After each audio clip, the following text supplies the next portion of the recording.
안녕하십니까. 은혜샘 성도 여러분, 김미선 전도사입니다.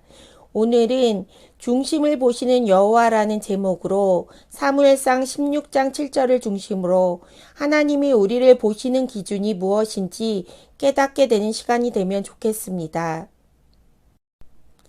사람의 마음은 강해 보이지만 때로는 너무나도 연약합니다. 그래서 일보다 사람의 마음을 얻기가 참 어렵습니다. 마음에 병이 들면 육체도 병이 들게 됩니다. 그래서 연약한 사람의 마음은 우리가 지키는 것이 아니라 하나님이 지켜주실 때 살아갈 수 있는 것입니다. 사람을 뽑을 때도 시험과 면접을 함께 봅니다. 왜냐하면 사람은 외모를 보기 때문입니다. 오늘 본문 사무엘상 16장 1절 여호와께서 사무엘에게 이르시되 내가 이미 사울을 버려 이스라엘 왕이 되지 못하게 하였거늘 내가 그를 위하여 언제까지 슬퍼하겠느냐. 너는 뿔에 기름을 채워 가지고 가라.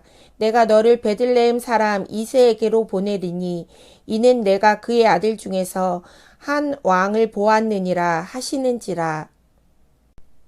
사울로 인하여 슬퍼하고 있는 사무엘에게 하나님이 이미 사울에게 예견했던 바와 같이 하나님의 마음에 합당한 자를 찾아서 그에게 기름을 부을 것을 명령하십니다.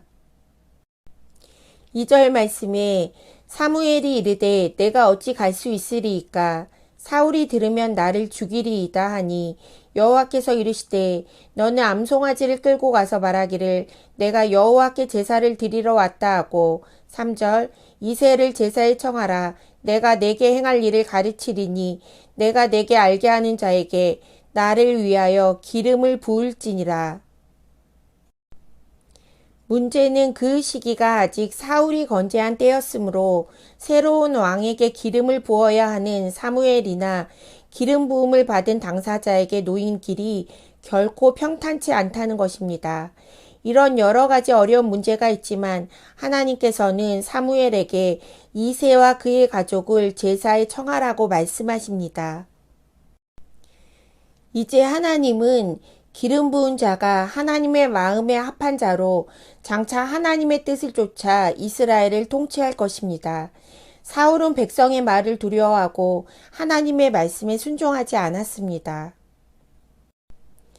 4절 말씀에 사무엘이 여호와의 말씀대로 행하여 베들레헴의 이름에 성읍 장로들이 떨며 그를 영접하여 이르되 평강을 위하여 오시나이까. 5절 이르되 평강을 위함이니라. 내가 여호와께 제사하러 왔으니 스스로 성결하게 하고 와서 나와 함께 제사하자 하고 이새와 그의 아들들을 성결하게 하고 제사에 청하니라. 6절 말씀 그들이 오매 사무엘이 엘리압을 보고 마음에 이르기를 여호와의 기름 부으실 자가 과연 주님 앞에 있도다 하였더니 7절 여호와께서 사무엘에게 이르시되 그의 용모와 키를 보지 말라. 내가 이미 그를 버려노라. 내가 보는 것은 사람과 같지 아니하니 사람은 외모를 보거니와 나 여호와는 중심을 보느니라 하시더라. 하지만 사무엘도 사람을 외모로 판단합니다. 엘리압의 용모와 키를 보고 그 사람을 판단합니다. 이새의 아들들 중 7명이 사무엘 앞을 지나가며 심사를 받지만 그들은 다 선택받지 못합니다. 결국 아버지조차도 왕이 될 자로 예상치 못한 막내 아들이 소환됩니다. 사람은 외모를 보지만 여호와는 중심을 본다고 말씀하십니다. 학생 때 설교를 듣다가 어떤 친구가 이렇게 말했습니다. 하나님도 외모를 보시는데요. 다윗은 빛이 붉고 눈이 빼어나고 얼굴이 아름답잖아요. 12절 말씀에 이에 사람을 보내어 그를 데려오매 그의 빛이 붉고 눈이 빼어나고 얼굴이 아름답더라. 여호와께서 이르시되 이가 그니 일어나 기름을 부으라 하시는지라. 그렇다면 여호와께서 말씀하시는 중심은 무엇입니까? 외모가 육신의 눈을 의미하는 것이라면 중심은 마음의 눈을 의미한다고 할 수 있습니다. 인간은 육신의 눈을 가지고 사람을 판단합니다. 하지만 하나님은 그 사람의 마음을 감찰하십니다. 다윗은 바로 중심을 보시는 하나님의 판단 기준에 의하여 선택되었습니다. 사울은 왕으로의 외모를 가지고 있었지만 하나님 말씀에 대한 순종의 마음이 없었습니다. 이스라엘의 왕은 하나님에 의해 주도되는 마음이 있어야 합니다. 13절 말씀, 사무엘이 기름 뿔병을 가져다가 그의 형제 중에서 그에게 부었더니 이날 이후로 다윗이 여호와의 영에게 크게 감동되니라. 사무엘이 떠나서 라마로 가니라. 이제 사무엘은 다윗에게 기름을 붓습니다. 이날 이후로 다윗은 여호와의 영에게 크게 감동됩니다. 사울에게 임한 하나님의 영은 불순종으로 떠나갔지만 하나님의 마음에 합한 다윗에게는 여호와의 영이 크게 감동됩니다. 여호와의 영이 다윗을 강하게 붙잡습니다.